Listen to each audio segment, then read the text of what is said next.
everyone. Welcome to this episode of Where Does Your Journey Stem From? Hosted by yours truly, Dr. Karina Minardi.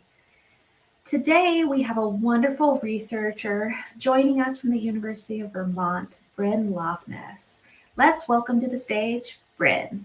Hey, Bryn, how's it going? Great. Thanks for having me here. Of course. We're so excited to have you and talk a little bit about you. So Bryn Loftness is a PhD candidate in Complex Systems and Data Science program at the University of Vermont and a National Science Foundation Graduate Research Fellow. She works in the Neurobotics Lab and MSense research group at the UVM Complex Systems Center, developing machine learning and digital phenotyping algorithms. The data she works with are primarily biological and behavioral signals derived from on-body and off-body sensors, health, and/or contextual records. She also works remotely with the Sabeti Lab through the Broad Institute, specializing in behavioral phenotyping and digital epidemiology projects. In this role, she collaborates significantly with the MAPS, Mobility Analysis for Pandemic Prediction Strategies, Center at Brown University.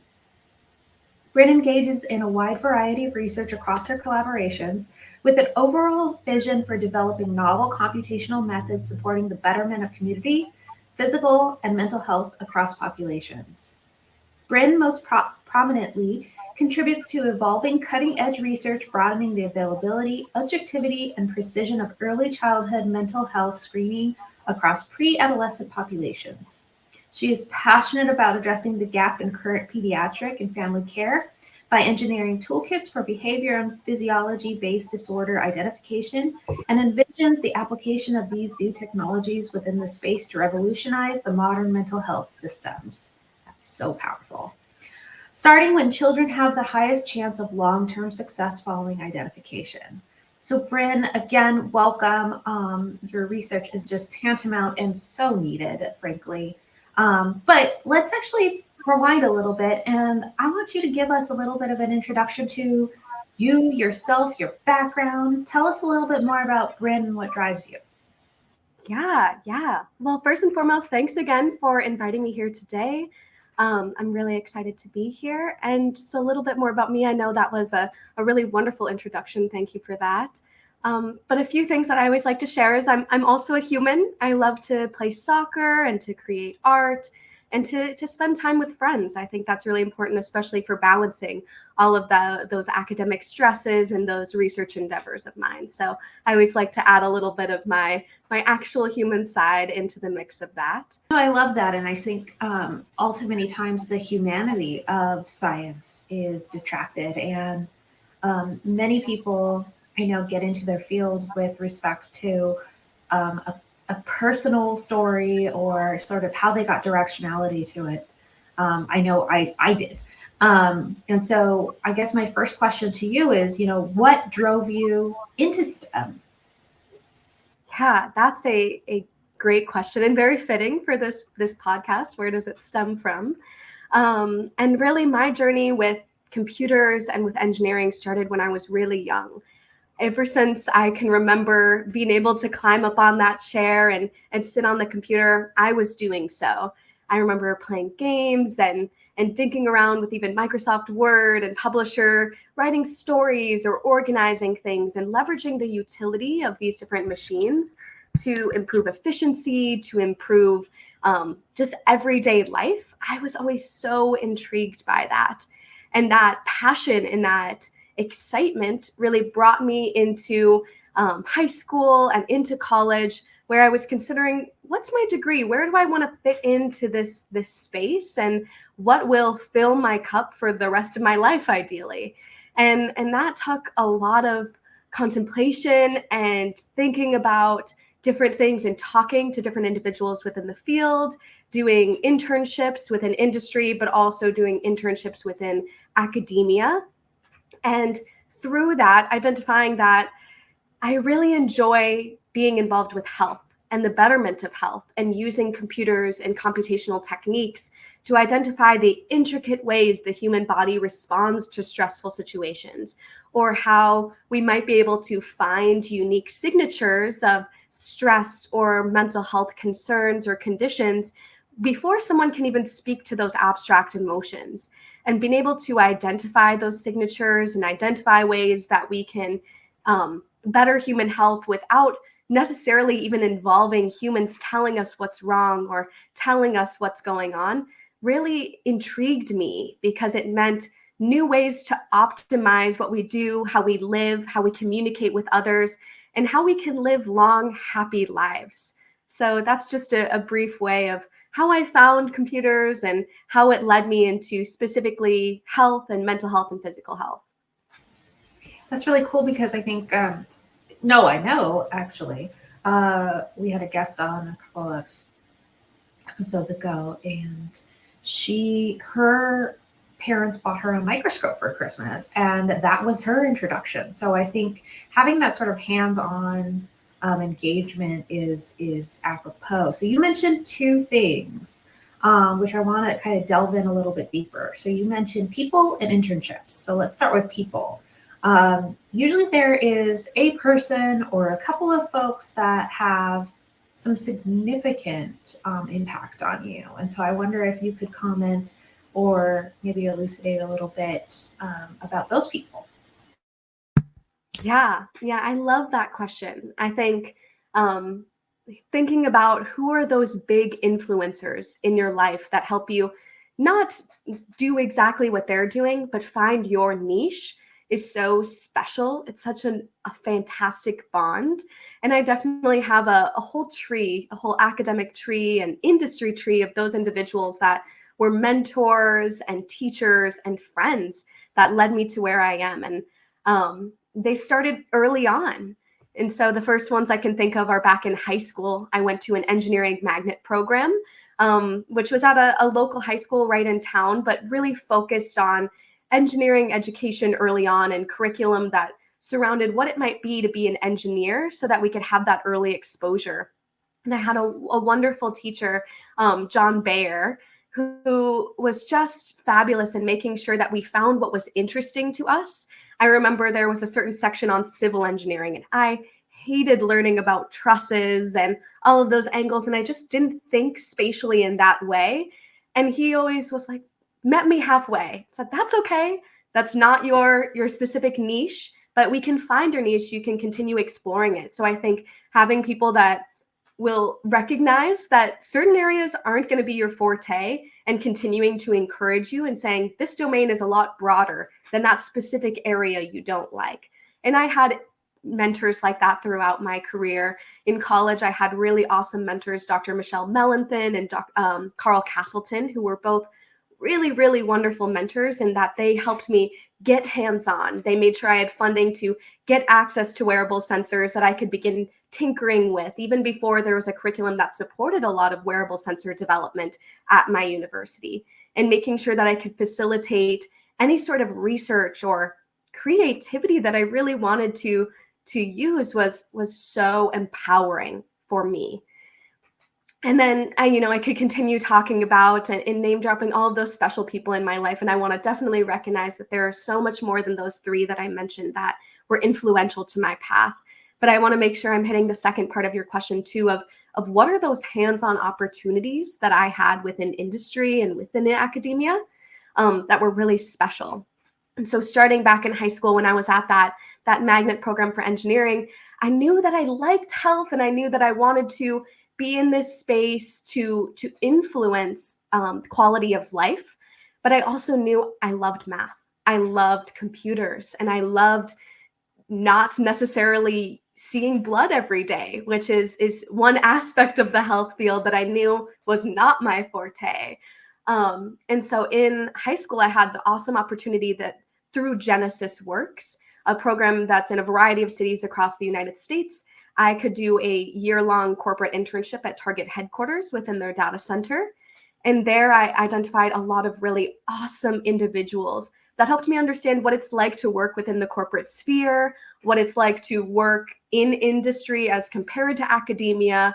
And that really prepared me in college to do other kinds of industry internships as well as academic internships, knowing I already had some insight into the ins and outs of what that might be like, what the responsibilities were, and what the workflow looked like. and understanding my own fit in the space, I noticed that I really liked academia and research and getting more hands-on in that way, rather than being in industry. And so during my college experience, I did 2 different National Science Foundation research fellowships for undergraduates. They're called REUs. I really recommend them if you're listening and have never heard of them. They're really, really wonderful. And there I met even more mentors and learned more about machine learning and about how we can use data to drive betterment of daily life, and how we can use technologies in new and creative ways, and what's on the cutting edge. And it was just so exciting. And that's how I really knew that research and going to graduate school was my next step. And that's what fit for me. And I loved how during those same programs, I met other people that didn't have that experience and noticed that wasn't the place for them. They didn't like that environment. And so that's a little bit about how the hands-on opportunities that I had and the individuals that I had surrounding me led me to my now career within graduate school and leading from graduate school after this. What I really appreciate and what you were speaking to is that a person and opportunities both acknowledge that you were delving into something that you didn't necessarily know everything about, but you wanted experience in to determine whether you liked it or didn't like it. And I think that is so critical. You do not know if you do not like something unless if you actually live and breathe it for a little bit. And so I think when you were talking about civil engineering, I think pretty much everyone has a topic in which they just don't like it. It just doesn't fit with them, not only for personality or what they want to do long term. And so I totally appreciate that. I also very much want to double plug your NSF REU statement. I did an REU as well. And there's 2 things, again, that it either allows you the opportunity to kind of step out of your comfort zone with respect to the university that you are ingrained in and go somewhere else, see someone else's mentoring status.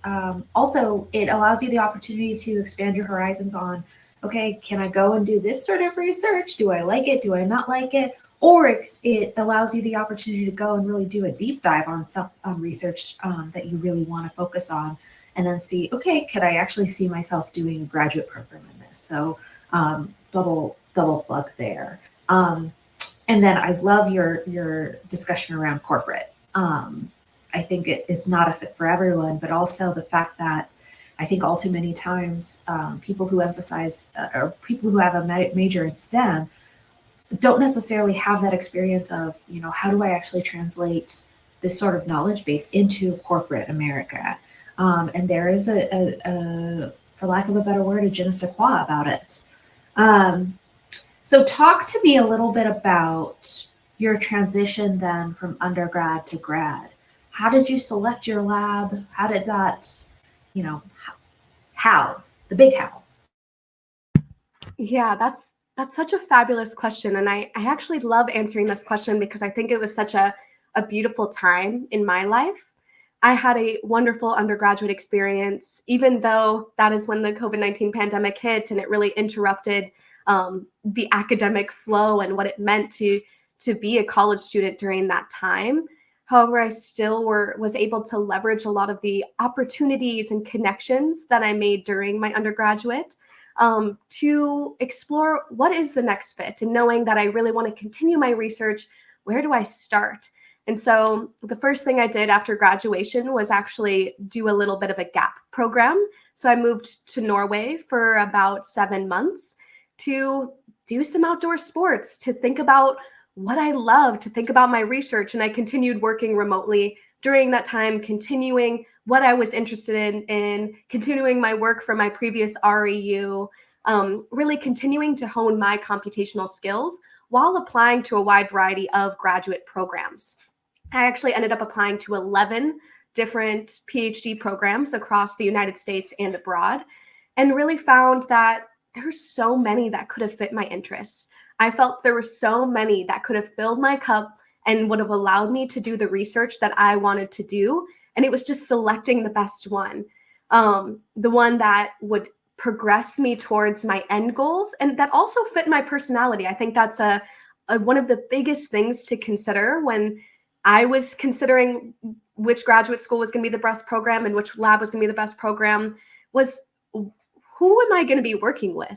You probably heard the saying of like, the team makes the job more than the job makes the job. And I could not agree with that more. I've heard a lot of juxtaposing stories about what it's like to have different styles of mentors and making sure you had a good mentorship style for you. And in doing my different interviews with different graduate programs and different labs, it was an interesting position to be in, because once you get to that interview, you're often interviewing them rather than the other way around. And I think that's a great mindset to have going in, is once you're in, once you've got the qualifications, it's just finding your right fit. And I remember speaking to, I had a top 3 set of schools and top 3 labs that I was really interested in and wanted to compare. And then I had this really wonderful meeting with my now mentors, Dr. Ryan and Ellen McGinnis. The flow of that call and the flow of us sharing what we were interested in, what we were curious about, what we wanted to research, more than just the methodologies, more than just I can code in XYZ languages and do XYZ math. It was, what are the big problems that you want to fix in this world or want to address or contribute to in this world? And that's how I ended up choosing UVM, was honestly because those 2 individuals in the lab and the research and the things we were curious about fit so well together that I knew no other institution was the right fit over that school.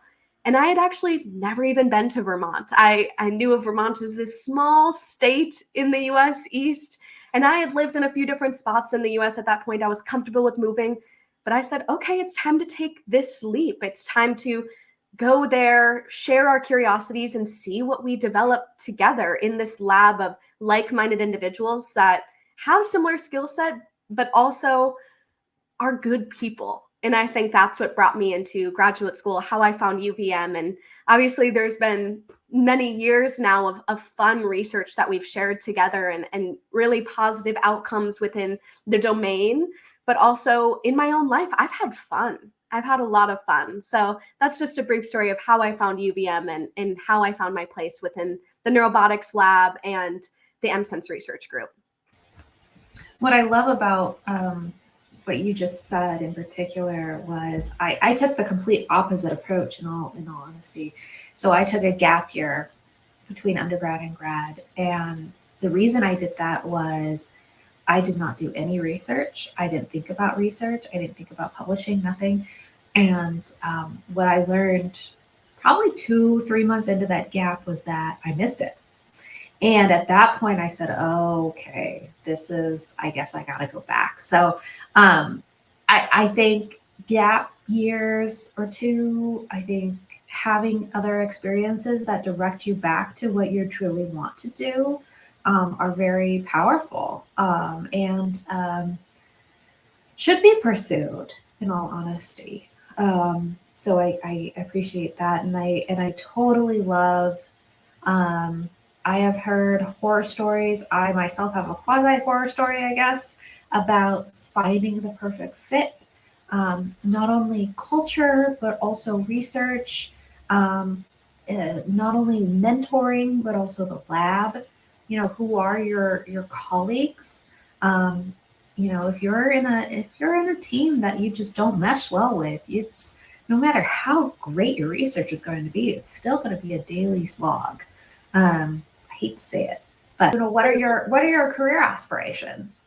Yeah, yes. And such a wonderful question, because I think especially in graduate school, that's such a dynamic thing to think about because of the amount of trajectories that you could walk. There's nothing but opportunity and excitement and places to go in my perspective, especially depending on how you want to translate your research. One thing I often see in graduate school is you can either finish your dissertation and never think about it again, or you can really plan yeah, exactly. And I think that's a totally fabulous thing to do. And then I think there's a whole different route where you make your dissertation essentially into a career path. and focusing on translating it. And that latter is really what I'm focusing on. We have a small company that we're developing, Ryan McGinnis, Ellen McGinnis, and Dr. Nick Cheney and I. Dr. Nick Cheney is another one of my fabulous advisors at University of Vermont. And we're trying to take what I'm doing in my dissertation and in my research, package it up, and make sure it doesn't stay in the publication or in the journal, that it can actually find its space in the point of care setting, in truly helping individuals, in translating from that space into the real world. And so on that note, I'm focused a lot on entrepreneurship. I'm focused a lot on what it means to start a startup, especially if that startup is in a domain that's a little bit hard to access, such as digital psychiatry, which is a very new domain. It's a very new space. And so that's part of my career goals. But I think one of my largest career goals, if I had to wrap it up into one saying, is just always continuing to do outreach and making sure that I'm always communicating with the populations that I'm trying to help. No matter if I end up in industry or if I end up continuing with this startup or end up in academia, I always want to continue communicating with individuals that I want to help, individuals that are trying to learn more about computer science or in computational technologies, or trying to find their path into what really fills their cup and lights their flame. That's a passion that I don't think will ever go away, because it's gotten me so excited and so passionate for so long. And so regardless of where the career ends up, I think that's where I really want to be, is just continuing to always do outreach and continuing to contribute to these really, really important technologies and domains and people. So, yeah. I think contribution is key. Some people have a particular focus. Some people have a particular endpoint that they see themselves. But I think having a theme behind where your journey is really important. I like that. And to transition then into your research, I just love that you're in health tech, biotech, and real world evidence. I mean, having sensors that are immediately receiving data directly from the patient instead of extrapolated is so important. And there's a variety of different ways that can be garnered. So tell us a little bit more. I mean, obviously we introduced you with your bio, but love to hear more. Yeah, thank you for asking. And as someone who loves her research, I love also chatting about it. I think it's fun to share what I'm curious about and to see if other people have overlapping curiosities. And so boiling it down to the crux of what I do each and every day, it's taking signals from on-body and off-body sensors. On-body sensors, you can think of, an Apple Watch or a Fitbit, or even a muscle sensor or a glucose monitor that you're wearing, any sort of on-body sensor. And then combining that with signals that might come from off-body sensors. Those sensors might be Wi-Fi routers to show kind of where you are in a building or who you're communicating with. That has specific applications within epidemiology and disease tracking, which is really important for community health as well. You've got all of these different layers of health and all of these different ways to combine insights from all of the different signals crashing into our world each and every day, all of the time.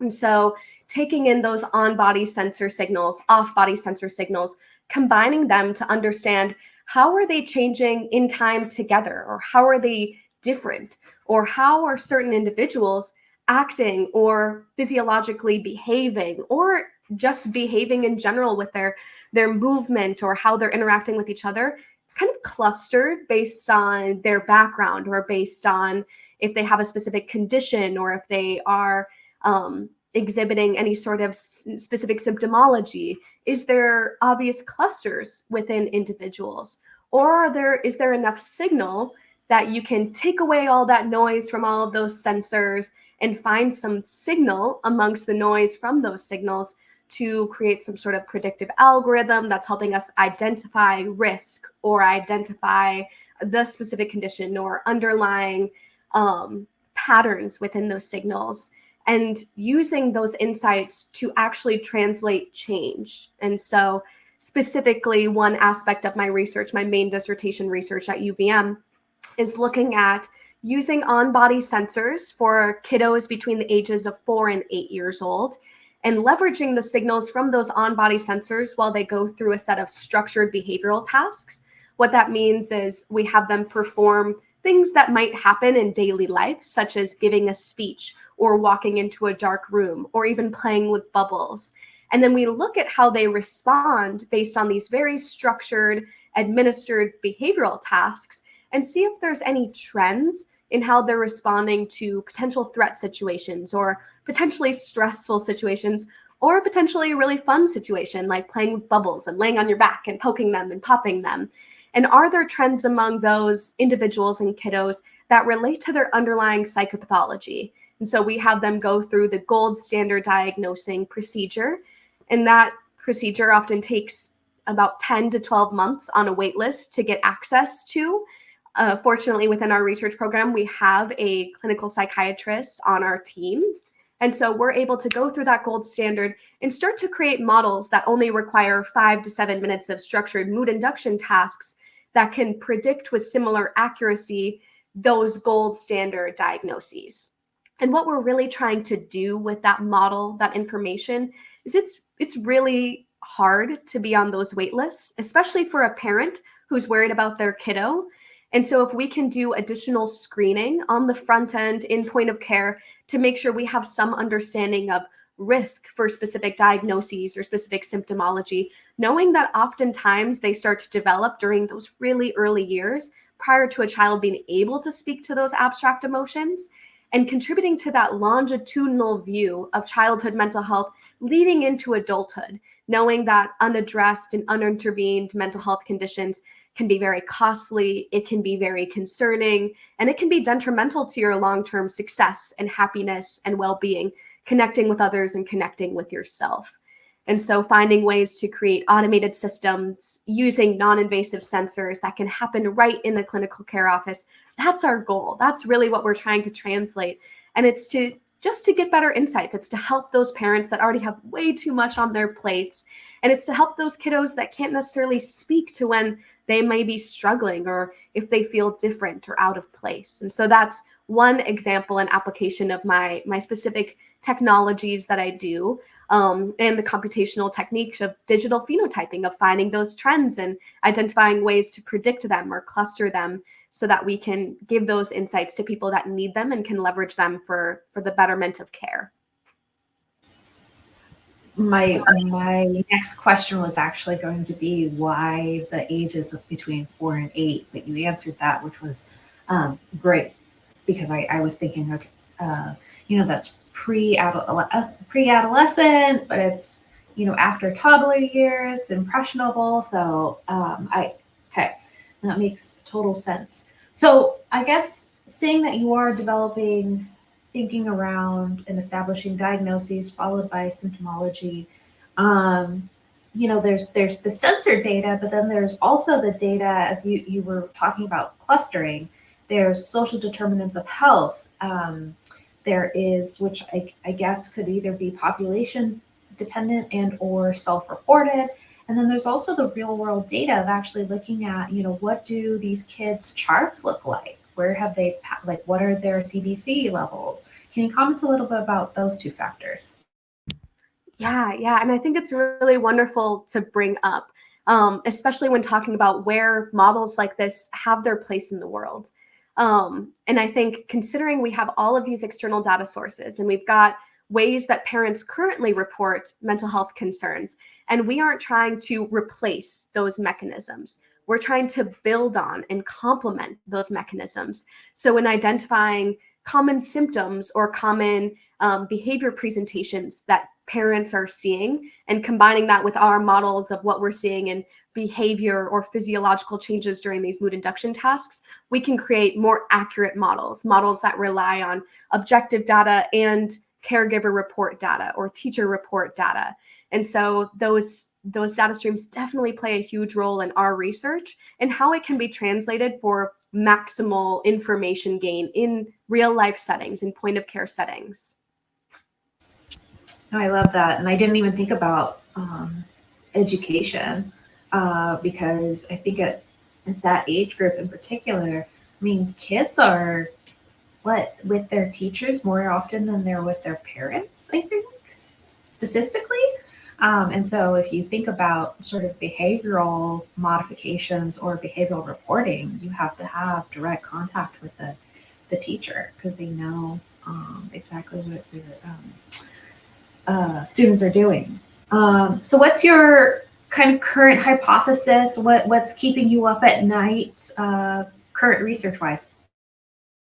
Such a fabulous question.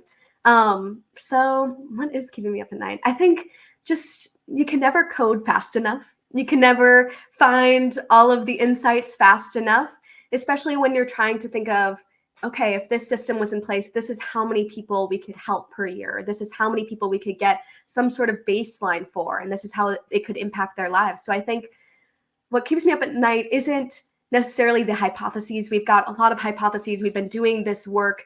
Ryan and Ellen started this work during their dissertation. And so continuing to progress it, continuing to make sure our models are robust, evaluating on new populations, making sure that when we consider how it can translate to an actual clinical care setting, we have to consider FDA and how we're going to go through a regulatory process and how we can make sure our system is robust to that and shows that we're not biased or that we're not creating models that are going to eventually be dangerous or detrimental to a child's mental health, which is the opposite of what we're trying to do. And so I think thinking of how we can progress our research, making it robust, continuing to show that we're having consistent, repeatable results, which is what we've been seeing over the past many years, and making sure that we can continue honing in on those biomarkers to make it the least invasive, most easy procedure that can happen, and continuing to do all of that relatively quickly. In grad school, it's very different from industry, where in industry, timeframes are on like week to month turnarounds. In grad school, that is not the case. Turnaround times are on many months to a year, especially considering the peer review process being so long and arduous, that making sure that we're moving things forward on kind of industry standards, but within academia is definitely a challenge that we're facing, but is also exciting. It's motivating. It shows that it's worthwhile, and it's keeps me up at night just to keep coding and moving faster and moving forward so that we can continue to help people. So that's something that's been a challenge, but is also really inspiring right now. Clinical research never moves faster than molasses. I think that's, there's the IRB aspect, there's the data aspect, there's the people aspect, there's the reporting aspect. I think that is something that many people, it's one thing when you're working with machines. Every day it's the same thing, and it doesn't really matter. When you're working with people, it's just not every day is the same thing. That has to be taken into consideration even when you are coding,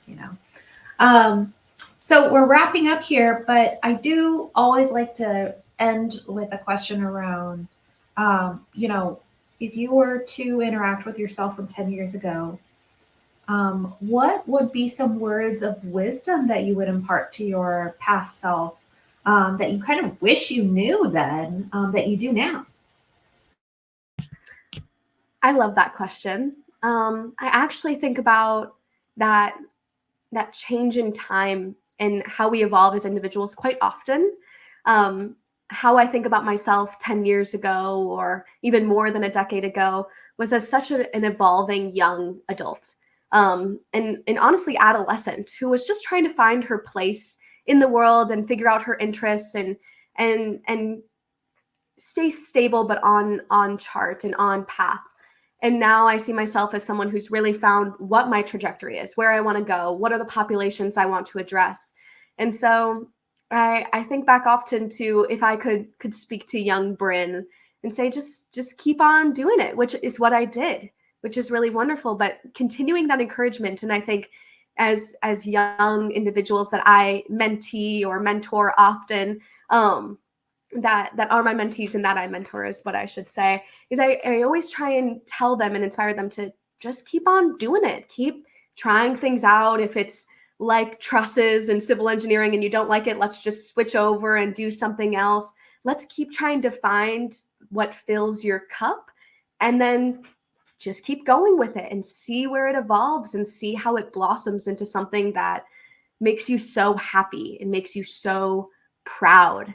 And that's really what we want to find, is something that fulfills us in ways that it doesn't feel like a job. It feels like a life goal. And I think that's something interesting that research has given me, and that I hope to provide for my mentees, is keeping them on track to whatever their goal is, even if it is trusses and I can't really help them on the technical specs, whatever it is that they want to do, making sure that they just continue en route. No, I really like that, for a variety of reasons. But I think people do need to just keep trucking. There's something to be said about resilience. There's something to be said about grit. That probably would be what I would tell myself. So I love that. And with that, Bryn, I thank you so much for your time, as well as telling us not only a little bit about yourself, but also your research, and then some words of wisdom. I think that's tantamount. So I very much appreciate your time and energy, and best of luck to your entrepreneurial endeavors. I mean, that's just, I speak for myself in saying that is just amazing. And it's so fruitful and such a learning curve. So with that, everyone, thank you again. And thank you to our listeners. And don't ever forget to ask yourself, where does your journey stem from? Bye, everyone.